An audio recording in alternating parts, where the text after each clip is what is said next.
Porque Jesus faz milagres. Eu estou dando continuidade no vídeo, porque aconteceu um probleminha com o celular, então estou voltando. Então vamos continuar. Porque Jesus fazia milagre. É por isso que a multidão estava ao lado de Jesus. Agora entenda uma coisa aqui, meu irmão, Entenda uma coisa aqui, isso eu estou falando da multidão. A multidão só estava ao lado de Jesus porque ele fazia milagres. A multidão só estava ao lado de Jesus porque ele saciava a fome da multidão.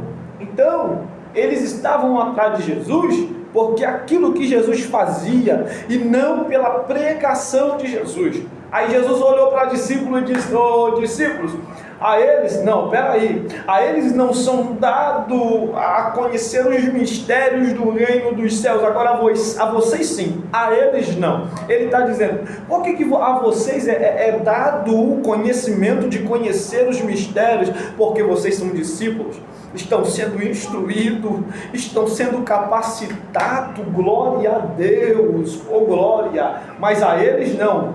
Mas por quê? Porque aquele que tem se dará e terá em abundância, mas aquele que não tem, até aquilo lhe será retirado. Por isso lhe falo por parábolas, porque eles vendo não veem, e ouvido não ouve, nem compreendem, ou seja, o coração deles está endurecidos. É por isso que eu conto por parábolas, e para vocês não, para vocês eu explico a parábola falada sobre eles. Tu consegue me entender? Jesus, ele pregava por parábolas, enigmas, por causa do coração também duro das pessoas. Mas para discípulo não. O discípulo perguntava. Jesus contava por parábolas porque Jesus estava, irmãos, querendo que a multidão chegasse para ele e dissesse assim: ô Senhor, nos explique essa parábola. Mas não, falou, a multidão não quer nem saber, ela só quer o milagre. Você conhece crente assim, crente, irmãos, que está na igreja, e só que entenda uma coisa que o pregador prega, aí ele diz glória, glória, glória. Aí pergunta, o que o pregador pregou? Não sei, mas quando profetizou, disse: eu recebo aqui em nome de Jesus. Então é pessoas que querem aquilo que se satisfazem, mas não querem aprender. E aí nessa noite você é o que? Discípulo? Ou você é um das multidões? Mas entenda, irmãos, Jesus também, ele contava por parábolas, porque havia os costumes da época. Irmãos, todo rabino, antes de Cristo e depois de Cristo, contavam por parábolas. No Oriente Médio isso era comum. Eles contavam por parábolas, né? Os rabinos contavam por parábolas por causa das controvérsias, né? Com as outras seitas judaicas ou com a simples plebe. Então é por isso que eles contavam por parábolas, né? Para debater contra as seitas, né? As controvérsias das seitas. Então eles explicavam por parábolas para que é entendido. Se você for puxar e olhar no Antigo Testamento, já havia a fala de parábolas. Percebe-se uma coisa, alguns escritores também utilizavam, irmão, parábolas, a fim de comunicarem verdades vindas do Senhor. Isso aqui é lindo. Você vai lembrar de Davi, já tocou no seu coração aí, né? 2 Samuel, capítulo 12, do 1 ao 6. Vamos fazer menção da palavra de Deus? Irmãos, eu só estou gravando aqui agora para o projeto, tá? Estava chegando muita mensagem no Instagram ali, estava me atrapalhando, e a câmera do meu tablet não está boa. Estou usando aqui através do celular, tá bom? A câmera do meu celular é bem melhor. 2 Samuel, capítulo 12. Vem cá, Samuel, da graça, Jeová. 2 Samuel, capítulo 12, do versículo 1 ao 6. Tu lembra dessa história? Natã, o profeta, repreende a Davi. Lembra dessa parábola? E o Senhor enviou Natã a Davi. E entrando ele a Davi, disse-lhe: havia numa cidade de 2 homens, um rico e o outro pobre. O rico tinha muitíssimas ovelhas e vacas, mas o pobre não tinha coisa nenhuma, senão uma pequena cordeira que comprara e criara. E ele havia crescido com ele, e ela havia crescido com ele e com seus filhos, igualmente, do seu regaço, e a tinha como filha. E vindo um viajante ao homem rico, deixou este de tomar das suas ovelhas e das suas vacas para guisar para o viajante que viera a ele, e tomou a cordeira do homem pobre, e preparou para o homem que viera a ele.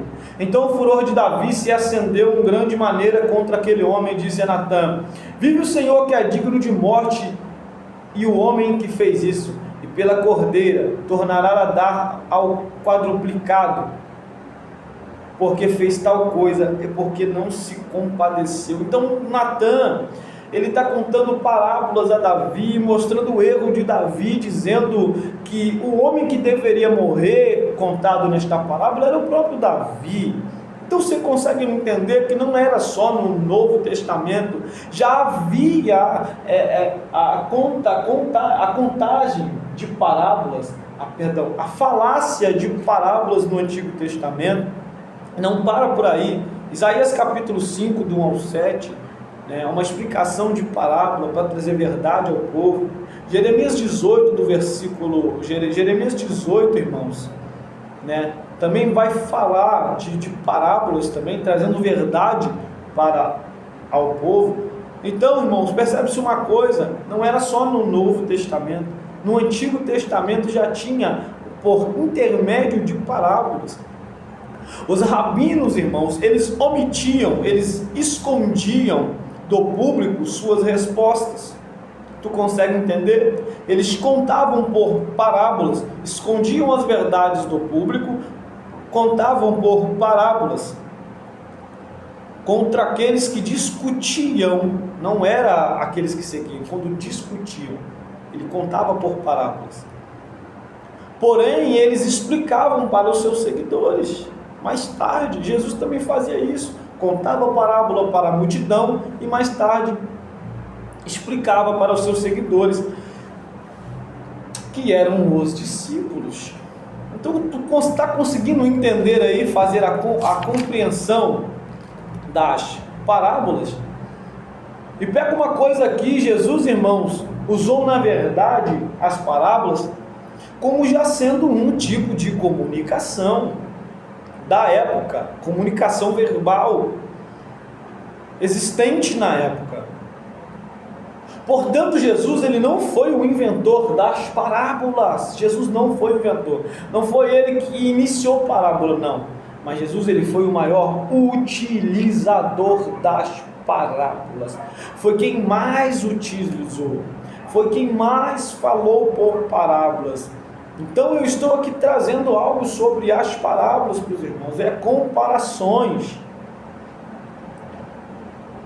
Jesus pegava, irmãos, Mateus 13, é um dos capítulos que expressa, bastante parábolas. Mateus 13, eu gosto de muitos fazer citações, quando eu vou falar de parábolas, sempre usar Mateus 13, porque é um livro que Jesus está explicando aos seus discípulos acerca de parábolas. Então ele vai fazer comparação aqui sobre semente, irmãos. A maioria das parábolas de Jesus usado aqui foi como semente, trigo, a semente da mostarda. A parábola do tesouro escondido, pérola, e da rede, pescadores, todo mundo conhecia, esse costume da rede, a semente de mostarda que era muito conhecida no Oriente Médio. Então Jesus pega coisas da época e assemelha ao reino dos céus, em Mateus capítulo 13, para que o povo entenda, irmãos. O povo conhecia o trabalho da época, então Jesus pegava coisas do cotidiano da época e lançava para que eles entendiam as verdades. Tu conseguiu entender mais ou menos o porquê que Jesus contava por parábolas? Você conseguiu entender, se localizar, por que Jesus contava por parábolas? Por causa do coração duro do povo, porque só seguia Jesus por aquilo que ele fazia, e não seguia Jesus por aquilo que ele era. Contavam também por parábolas por causa da profecia de Salmo 78, versículo 2. Então, as parábolas de Cristo, ele contava e lançava as parábolas por intermédio de profecia, para que se cumpra a profecia, e outra por causa da dureza do coração do povo.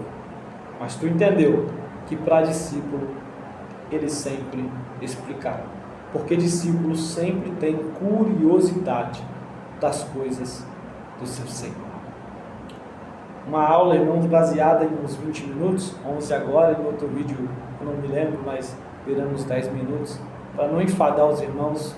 Se a gente ficar falando muito, os irmãos não vão assistir o vídeo, mas para você que assistiu esse vídeo até o final, comenta aqui embaixo: eu sou discípulo. Ou coloque no nosso grupo, o Projeto Gerando Vidas, e nós vamos identificar que você escutou, viu o vídeo e estudou até o final. Coloque lá: eu sou discípulo e não sou fariseu. Deus abençoe. Eu sou discípulo, mas não sou um das multidões, porque discípulo pergunta, a multidão recebe a parábola e vai embora sem entender nada. Tu é discípulo ou tu é a multidão? Deus abençoe sua vida, tá, irmãos? Espero que na próxima oportunidade nós estaremos dando continuidade e adentrando mais no Evangelho de Mateus, para a glória do Senhor. Ainda nós não entramos no Evangelho de Mateus, tá?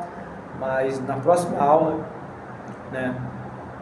nós creio que, se Deus não tocar em nosso coração para trazer algo de curiosidade dos irmãos, nós vamos iniciar o Evangelho de Mateus. Deus abençoe a todos, em nome de Jesus.